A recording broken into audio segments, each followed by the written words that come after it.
Dia 7. O Templo. Uma garoa molhava Lubaia naquela manhã. Aisha acordou animada e, agarrada à mão do amigo, convocou a todos. Fazia gosto ver a quase totalidade dos habitantes do local ajudando a erguer um templo cristão no coração da África. Várias iguarias foram servidas em meio aos trabalhos do dia, e ao fim da tarde o templo do grande Êxole estava erguido. Tratava-se de um galpão coberto com entradas laterais e uma porta central.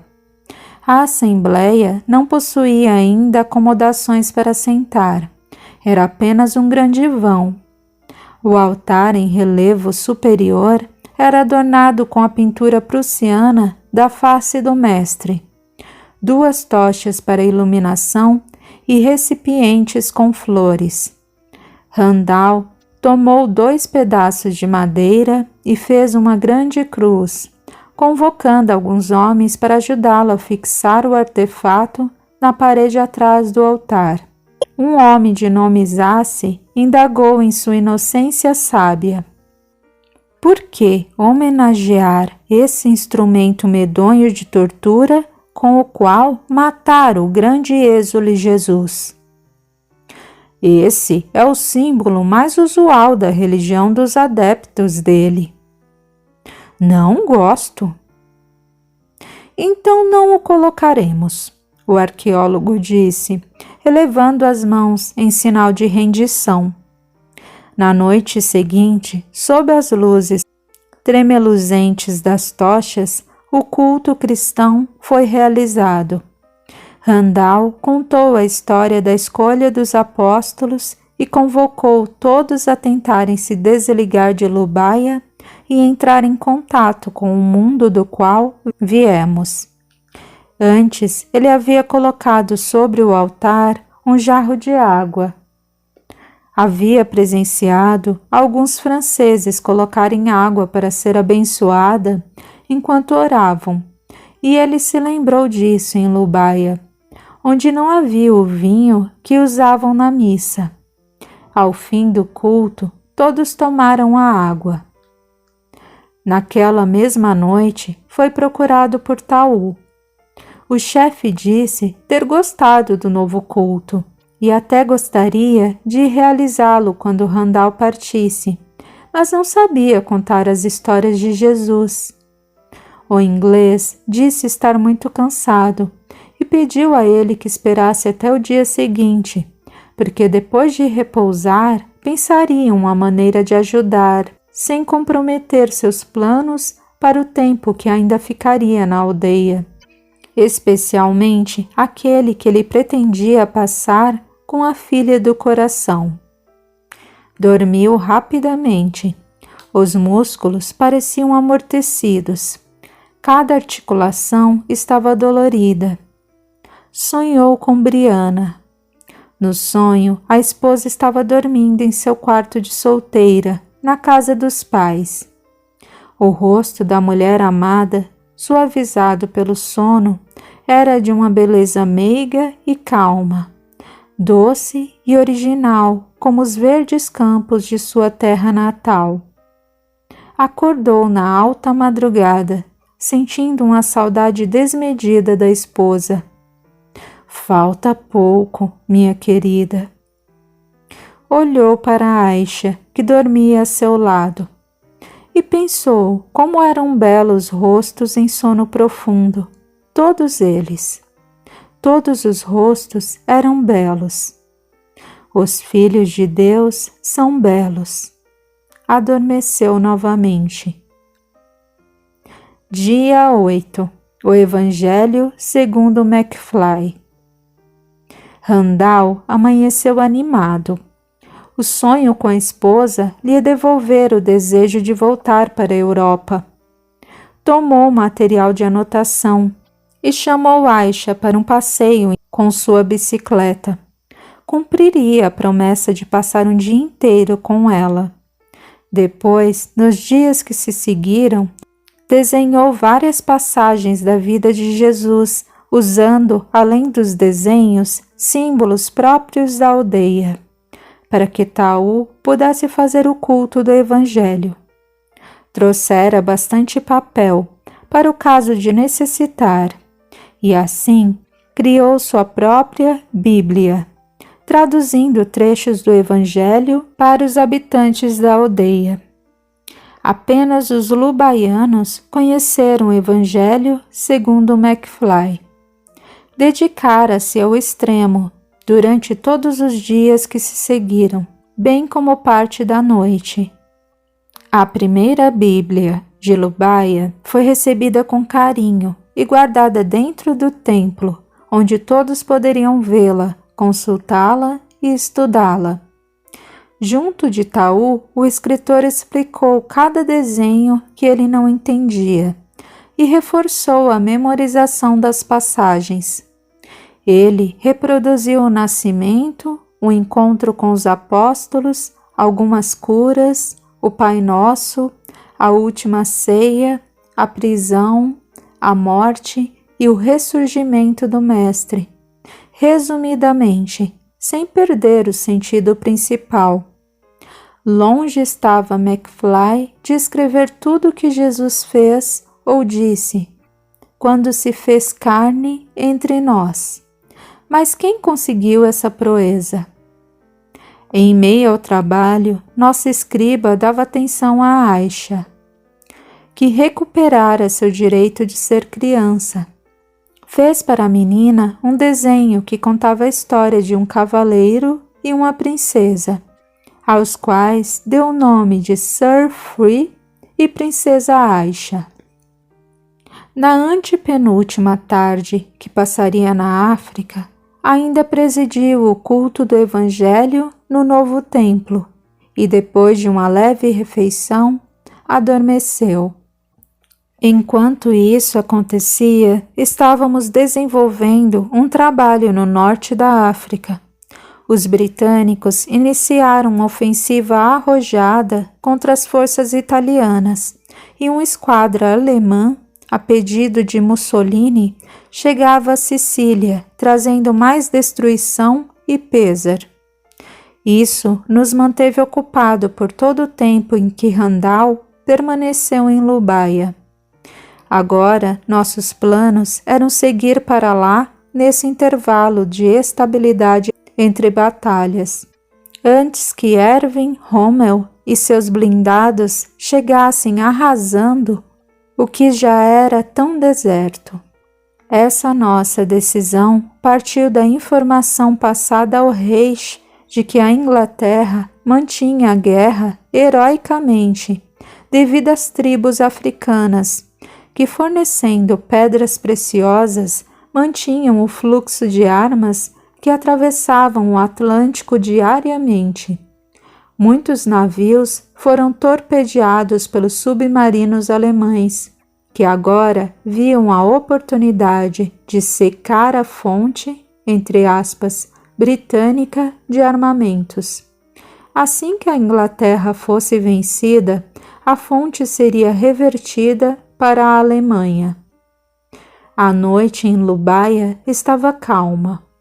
Uma chuva fina perfumava as plantações com um olor esguichado do alto, que voltava em forma de sereno suave. Randall conversava com os meninos que o acompanharam na aventura africana, e nós nos juntamos a eles. Trocamos abraços fraternos, e Sarah cercou Leon com perguntas. A afinidade deles era visível. Randall estava apreensivo quanto às suas realizações em Lubaia, e eu tentei tranquilizá-lo, mas suas dúvidas acerca da desonestidade estavam torturando o coração culpado de eras anteriores. Naquele estado de emancipação, ele já conhecia suas falhas. Lembrava-se de Adam como filho consanguíneo e não tinha certeza se fizera o que poderia ser feito ou se ainda devia para o povo de Lubaia, que ele enganara e roubara no passado. Suavemente eu disse a ele que fora aprovado no teste de honestidade com nota 10, mas que seu maior teste estava por vir. Se por um lado pagara seus débitos, não fizera nada demais, pois o maior beneficiado era ele próprio. A próxima etapa era mais difícil. Sem débitos, fazer tudo novamente por amor.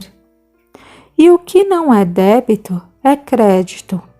Quando disse que não me entendia, sorri e adverti. Saiba apenas que você cumpriu seu propósito e nada mais o obriga a ajudar o povo de Lobaia. Sinta-se livre para partir. Haja só por amor. Dessa vez não será reação, e sim ação, que atuará a seu favor no tempo certo. Eu sabia que quando chegasse a hora da decisão final, ele não se lembraria em minúcias de minhas palavras, mas teria a intuição de que era livre para optar. Com um largo sorriso, Ksênia contou a Saulo e Lina que havia cantado a canção deles em italiano e grego. Sempre reverente, Saulo respondeu que ganharia mais bônus com direitos autorais do que poderia gastar. Lina, simulando indignação, disse que era a coautora da canção e os bônus deveriam ser divididos. Todos rimos, descontraídos. A chuva, embora não nos atingisse, incomodava Randall, cujo corpo fluídico estava encharcado.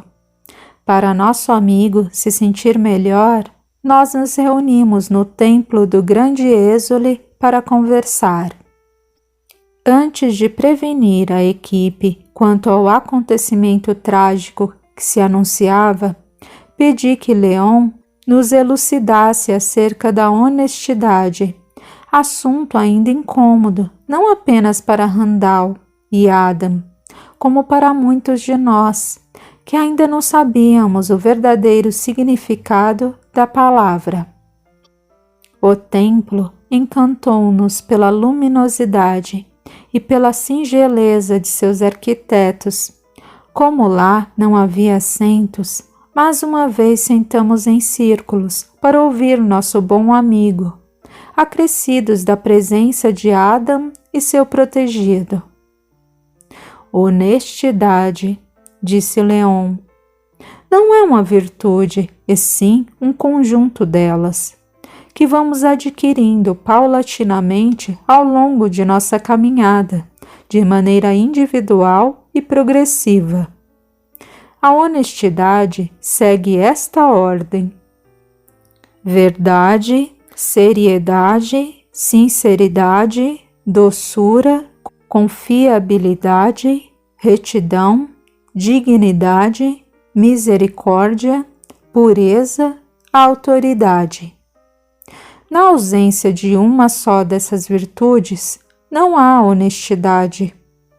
O indivíduo que estagia na primeira é verdadeiro, na segunda é verdadeiro e sério, na terceira é verdadeiro, sério e sincero, e assim sucessivamente. Mas ele só poderá ser honesto quando chegar à última virtude, a autoridade. A honestidade é inflexível, pois ou se é ou não honesto. Não se pode ser muito honesto ou um pouco desonesto, pois um mínimo de desonestidade abre exceções para atos ilícitos. E onde há um só ato ilícito, por menor que seja, não há honestidade. Nossa conversa de hoje, na qual abordaremos as 10 nuances ou os 10 passos para a conquista da honestidade, tem o objetivo de nos mostrar em que etapa estagiamos nessa busca. Antes, porém, de falarmos sobre honestidade, vejamos o que nos impede de chegar à conquista gloriosa dela. Como grandes entraves da evolução humana, aparecem novamente o orgulho e o egoísmo. Ambas essas chagas nos gritam que devemos levar vantagem em tudo, em detrimento do outro, que deve arcar com as perdas e prejuízos em nosso lugar. Dizem que merecemos todo o conforto material que imaginarmos, e para isso os fins justificam os meios. É daí que nascem os roubos, as falsificações, os desvios de dinheiro público, os lucros exorbitantes, a jornada trabalhista abusiva e toda espécie de negócios ilegais. Nosso ego monstruoso escreve em nossas pálpebras que somos inocentes de erros, vítimas do universo, e que temos o direito de sermos incorretos com um mundo incorreto. Como ainda temos falhas de caráter, ainda cedemos à desonestidade. Essas falhas são inatas, mas resistir a elas é o propósito que abraçamos neste mundo. Ao reencarnar, contaremos com toda a ajuda e condições de vencer esse vício. A princípio, isso será feito a duras penas. Mais tarde, porém, será natural negar o mal e inconcebível ceder à desonestidade, pois a honestidade, como tudo em nosso crescimento, é um bem permanente, imperecível, que não retroage. Começamos nossa escalada em busca desse tesouro no momento em que alcançamos a verdade. Ser verdadeiro é o ponto de partida. A partir do momento em que vencemos a tendência à mentira, estamos de posse do melhor conceito sobre nós mesmos.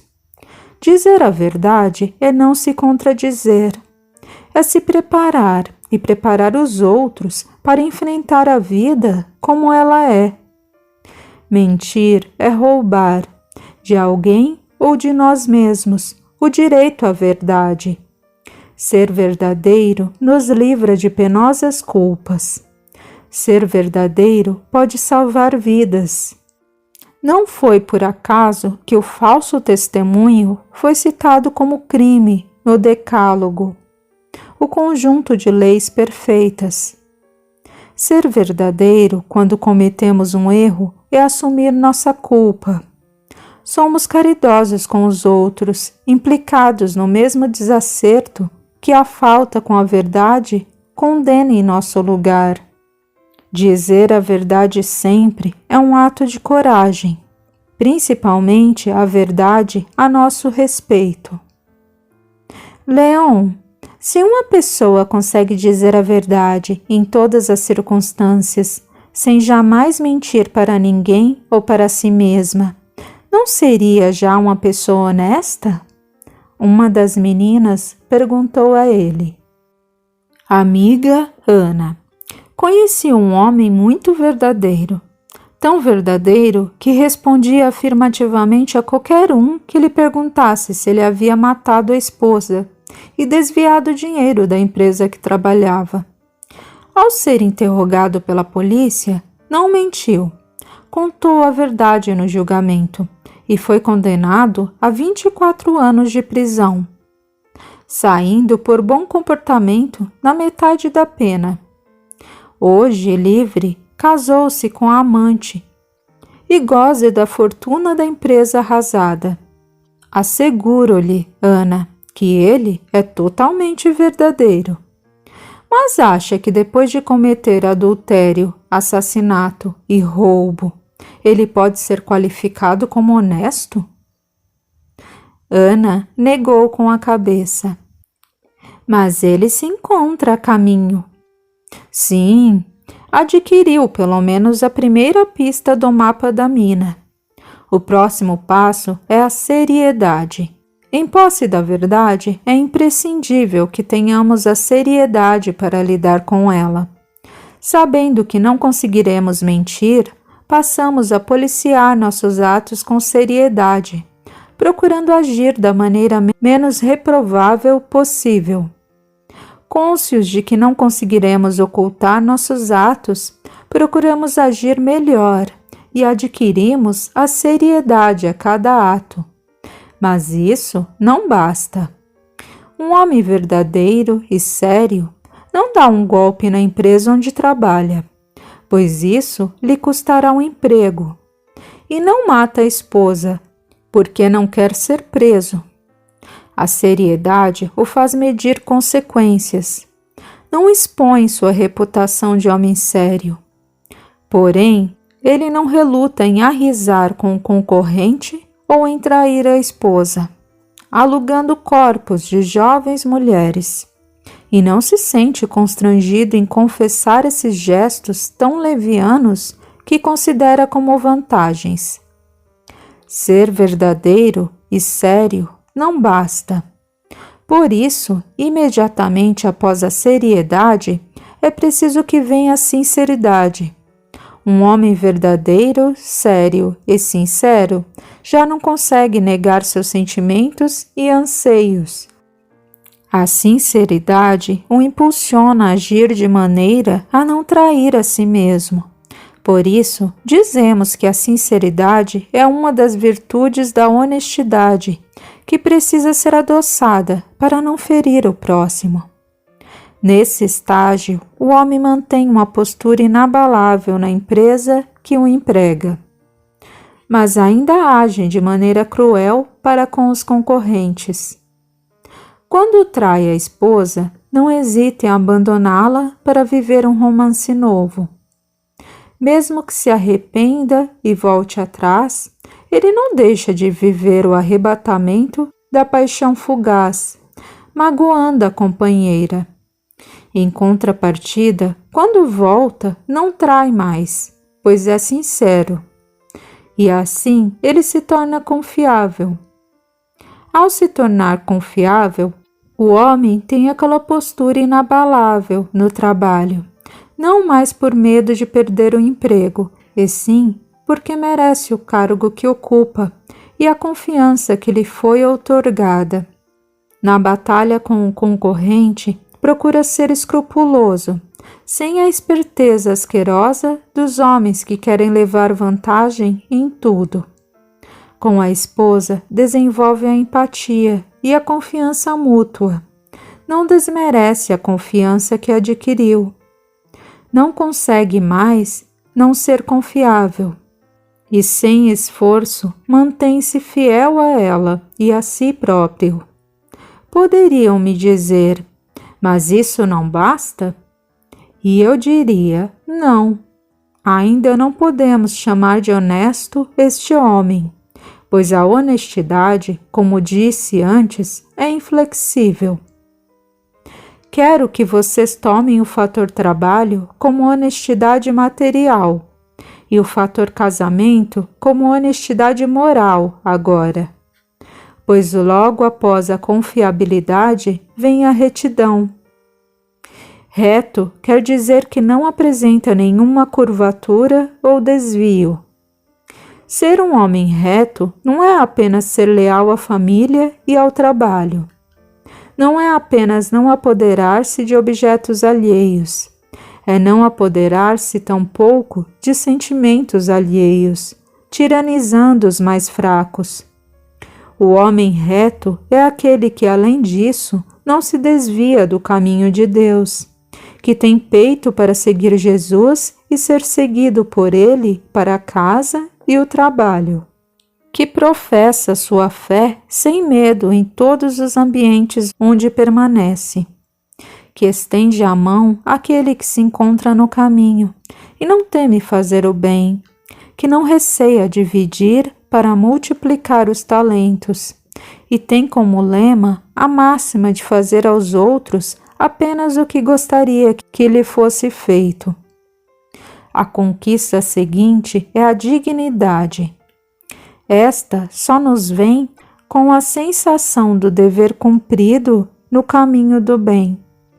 É nesse estágio que devemos arrancar o orgulho que nos envenena a alma e às vezes não nos permite perdoar a uma ofensa que, na verdade, já foi superada, pelo simples fato de que achamos que isso nos faz parecer fracos Ter dignidade é ter nosso próprio ponto de vista do que é fraqueza ou fortaleza.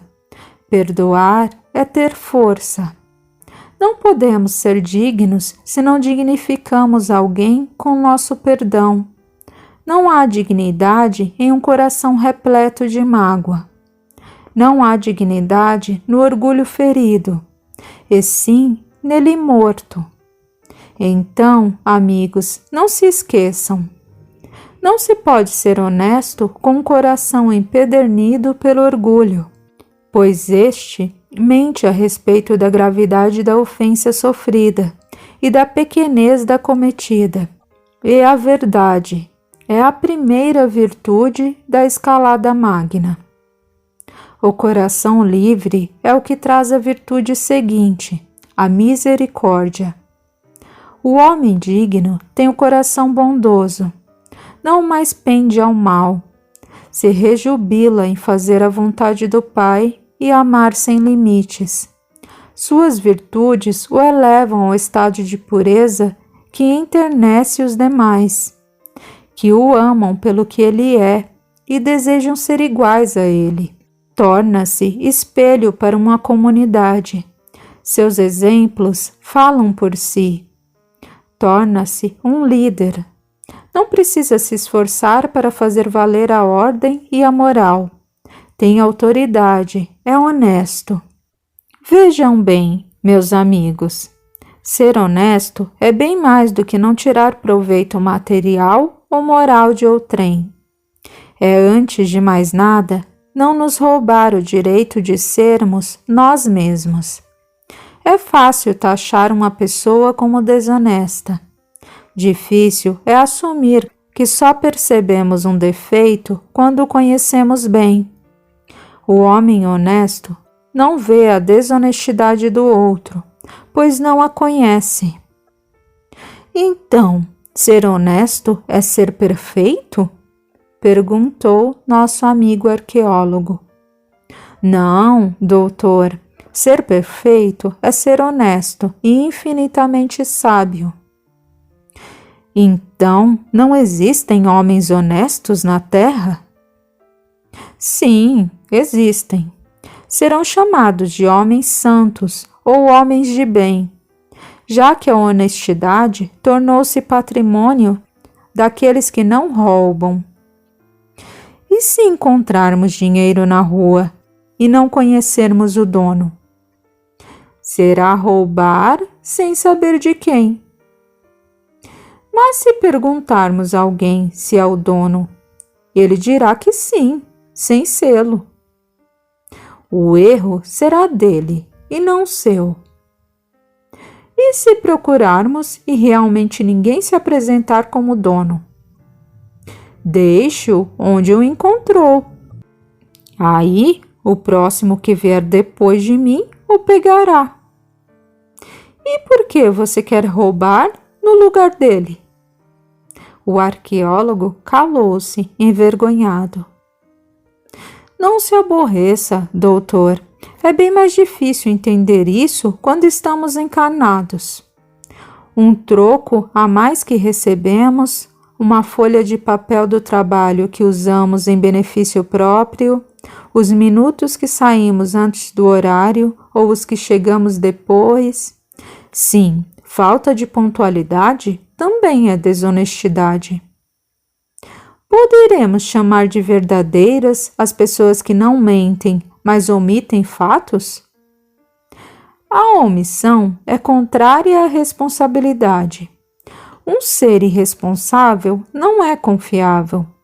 E como vimos que um só atributo não pode faltar, o omisso não é honesto. Queridos amigos, agora que conhecemos o caminho para a honestidade, requisitemos o auxílio do bom mestre nesta escalada, lembrando-nos de seus conselhos, no sentido de não julgar pelo simples fato de não conhecermos o íntimo do outro, quando não conhecemos o nosso próprio. Desconhecemos tanto de nossa própria individualidade que chegamos ao extremo de condenarmos a desonestidade do outro na vã ilusão de possuirmos honestidade. Atentemos para o fato de que, se não nos apropriamos mais de bens alheios de forma indevida, somos desonestos em outros aspectos. Em nossas mentirinhas de cada dia, no sarcasmo e na deslealdade, na esperteza desmedida, na falta de perdão. Quem entre nós possui autoridade para acusar o outro de desonesto? Todos permanecemos em silêncio. Adam abraçou Randall, pedindo a ele que o perdoasse por se intitular seu mestre de honestidade, quando na verdade eram dois aprendizes unidos por Deus em sua maior dificuldade. Haviam vencido a compulsão por roubar. Restava aos dois, agora, a escalada espiritual em busca da suprema conduta. Com o braço em torno do pescoço do inglês, Adam o conduziu ao corpo físico, que estremeceu ao contato do espírito, revirando-se e ressonando. Depois, o tutor do arqueólogo se juntou a nós em uma prece. O sol não demoraria a derrotar as trevas, e a tragédia se anunciava.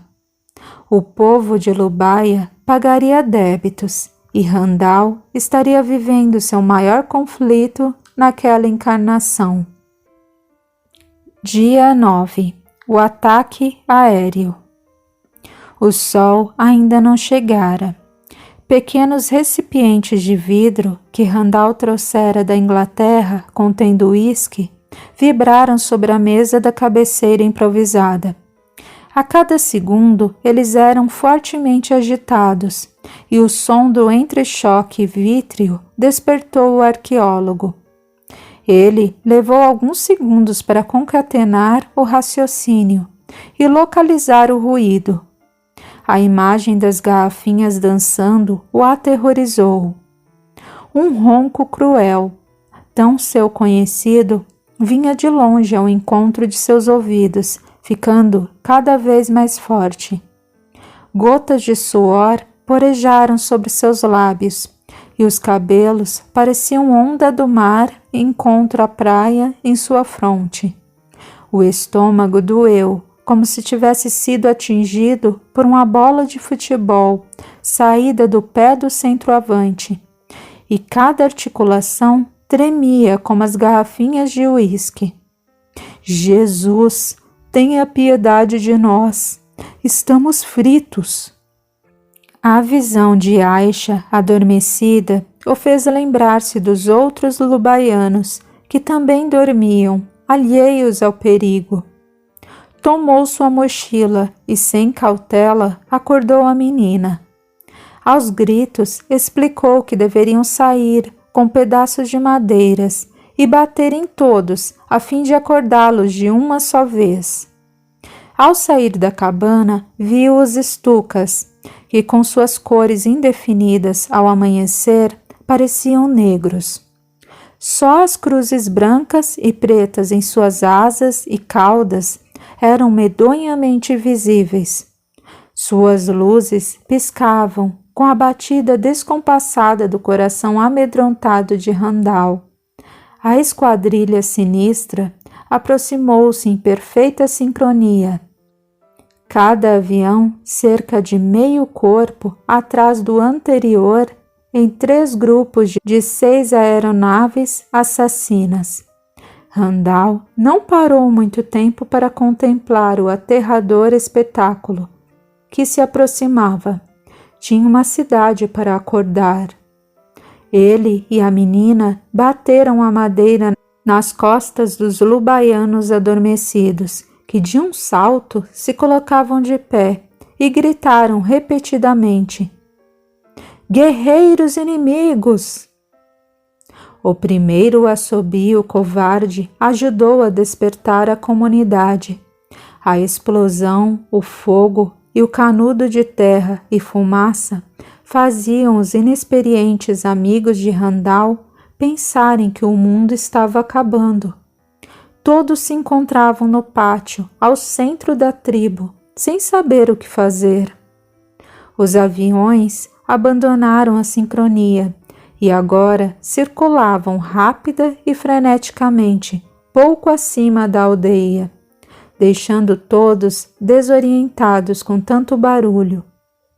Impotentes, corriam sem direção, às vezes em círculos. Era um tumulto visível aos pilotos que se divertiam em assustá-los. Percebi que meus meninos, que haviam estado em Lobaia por todos aqueles dias, sentiram profunda dor ao ver o primeiro artefato explodir no chão batido do centro da tribo. Preparamos nossa tenda para o socorro imediato dos desencarnantes e sussurrei a meus amigos que o pesar não ajudaria, que buscassem na memória do doutor a imagem do porão do degredo e a projetassem de maneira que a visão espiritual dele notasse o abrigo antiaéreo que existia a poucos metros dali e que ajudassem a levar as pessoas para lá depressa. Rapidamente, o arqueólogo berrou a todos que corressem para o degredo e pulassem no porão imediatamente. Eles obedeceram, ainda que em desarmonia e aos gritos. O tumultuado grupo foi se abrigando no profundo porão dos degredados. O inglês atingiu o ápice do desespero ao ver Aisha correr na direção oposta ao abrigo. Ele gritava pela menina, mesmo sabendo que ela não ouviria sob o tormento do bombardeio estratégico. O rosto do arqueólogo, encardido pela poeira, mostrava linhas esbranquiçadas por onde escorriam suor e lágrimas. Ordenando a todos que continuassem, voltou para a tribo, indo atrás da menina, que entrou na cabana que dividia com ele. Ao entrar no recinto, ele teve vontade de abraçar e proteger Aisha, ao mesmo tempo que desejava dar-lhe uma surra por tão estúpido gesto. "Está completamente louca?" gritou com ela. "Precisamos nos abrigar." "Não podia deixar minha bicicleta," ela gritou de volta, chorando. "Me desculpe, querido Êxole." O ronco dos aviões e as explosões eram ensurdecedoras. Buscando uma força que sabia não ter, envolvido no abraço de Adam, ele colocou a menina na garupa da bicicleta e pedalou, saindo da cabana segundos antes de ela desaparecer para sempre. Atingidos por estilhaços, não conseguiram sentir dor alguma. Naquele momento, isso era impossível. O piloto do avião enfeitou o rosto com um sorriso maldoso e disparou sua metralhadora contra os ciclistas. As balas ricochetearam muito próximas, mas Saulo ofuscava a visão do piloto no afã de desviar a mira dos corpos em movimento. Randall, dominado pelo pânico e impulsionado pelas quantidades monstruosas de adrenalina despejadas em suas veias, não arriscou chegar ao degredo. Aceitando a sugestão de Adam, atirou-se, juntamente com a filha do coração e a bicicleta, na primeira fossa do caminho. À queda, o piloto imaginou ter matado os dois e voltou sua atenção para o comando de seu avião mergulhador. Com o punho fechado, Adam ergueu o braço em direção a Saulo, no Stuka, à guisa de cumprimento. Ele respondeu da mesma maneira, com um largo sorriso. Assim, a maior parte dos lubaianos encontrava-se protegida nos abrigos antiaéreos improvisados e eficazes. Dessa maneira, foram poupados da visão estarrecedora e covarde de sua aldeia sendo varrida da terra. A cada rasante sumiu uma parte de sua história. A cada disparo, uma nuvem de terra vermelha se misturava à fumaça negra, e não era possível perceber o que acontecia realmente. Casas, fumaça, escombros. Os desencarnados empreendiam verdadeiras maratonas mata adentro, fugindo dos aviões. Nosso esforço para trazê-los de volta era hercúleo. Às vezes era necessário fazê-los dormir para conseguir isso. E quando não existia mais uma só casa, plantação, criações ou templo, 6 minutos depois da chegada da esquadrilha, eles continuaram bombardeando os destroços da tribo.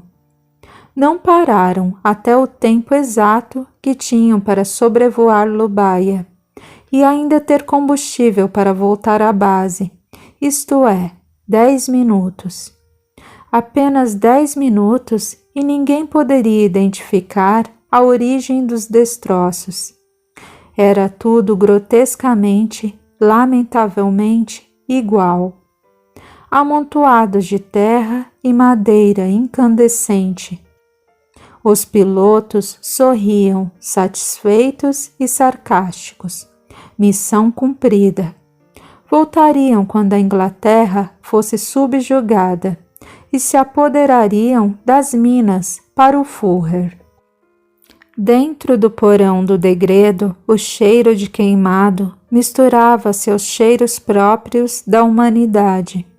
Estavam amontoados, suados, sujos e assustados, porém vivos. O doutor e sua protegida tinham os corpos impregnados de sujeiras da fossa, que lhes chegava aos tornozelos. Nos braços, pernas, costas e rostos, pequenas queimaduras e escoriações que agora, ao ouvir os aviões se afastando, começavam a arder de maneira infernal. Cavando os escombros com as próprias mãos, o doutor chegou à superfície, arrastando a menina e a bicicleta. O sol parecia ter perdido a intensidade, pois o pó e a fumaça adensavam a atmosfera, antes límpida, da aldeia. Randall McFly chorou. Um a um, os lubaianos saíam do degredo, aproximando-se do mal cheiroso mestre e conselheiro dos últimos dias. Seus rostos eram a encarnação da súplica, como o de alguém que desperta de um sonho bom dentro de um pesadelo. Devagar, todos se colocaram diante dos 2 ex-deuses. Nada diziam. Que dizer? Choraram junto ao amigo. Finalmente, Taú perguntou: Ainda vai partir, Êxule Randall? O relógio de bolso do doutor estava quebrado. Não tinha noção das horas. Talvez o piloto já houvesse partido. Ele precisava partir já e pegar o voo do 10º dia, ou só Deus sabia quando voltaria a pôr os pés na pátria. Seria dado como morto e sua bela Brianna, com certeza, se uniria a um irlandês, conforme sua família sempre sonhara. Ele ficou em silêncio. Virou-se de costas e começou a andar para fora dos escombros. O som do choro de homens, mulheres e crianças era ainda mais torturante que o dos aviões destruidores. Aisha correu e abraçou uma de suas pernas, chorando compulsivamente. Fique, pediu. Não como Deus ou enviado especial, fique como amigo. Sei que nos ensinou tudo o que sabe, sei que podemos reconstruir, mas com sua presença tudo será mais alegre. Além disso, você nem se parece mais com o enviado da profecia. Está tão escuro quanto nós e tem caca nos cabelos. A apreensão nos rostos dos moradores do arrasado local era igual à da nossa equipe.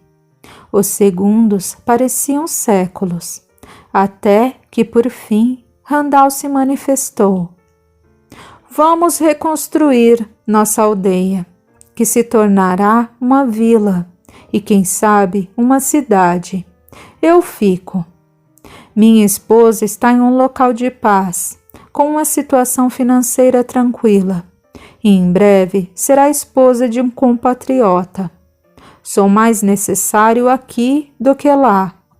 Jesus, não deixe que eu me arrependa. Os gritos comemorativos se fizeram ouvir nos dois planos. O arqueólogo foi erguido pela tribo, mas dessa vez não no trono espalhafatoso, e sim nos braços dos amigos. Adam permaneceria com Randall na África, e Isa, que deveria ficar para ajudá-los, partiria conosco, deixando Sara em seu lugar. Depois de ouvir o que Leon dissera sobre perdão e honestidade, todos concordamos que trabalhar junto de Adam seria um bom progresso para ambos na busca pelo tesouro moral. Os 26 mortos no ataque, número expressivo para uma população tão pequena, dormiam em nossa tenda sobre os entulhos. Aguardávamos sua transferência para o pronto-socorro espiritual. Meus amigos olhavam para mim de maneira súplice. A expressão de seus rostos era desoladora, beirava a exaustão e o desânimo total. Pareciam a ponto de ter um colapso emocional. Senti que estavam no limite e os convidei para uma oração. A atitude de nos ligar ao Mestre impediu a falência de nossas forças e encheu nossos corações de energia e vontade renovada de trabalhar. A voz meiga e doce de nosso pequeno grande amigo ecoou no íntimo de cada um de nós. Em frente, exército do Cordeiro, nada temam. Ele mesmo, quando aportou na carne, às vezes se sentia tão exaurido de forças que buscava o elo maior em forma de prece. Equilíbrio é imprescindível nesta luta. Compaixão é dever. Revolta é entrave ao crescimento. O povo que agora sofre a destruição de sua pátria tem em sua história beligerante o sangue e a destruição de inúmeras tribos adversárias, que além de trucidarem, tomavam como escravos. Eles precisam quitar seus débitos e sentir na pele o que outrora infligiram a outros povos. Os escândalos ainda são necessários, mas ai daqueles que os praticam. Acontecimentos dramáticos reclamavam nossa presença na gigantesca União Soviética. Por isso, pedimos que a paz do Cristo esteja conosco.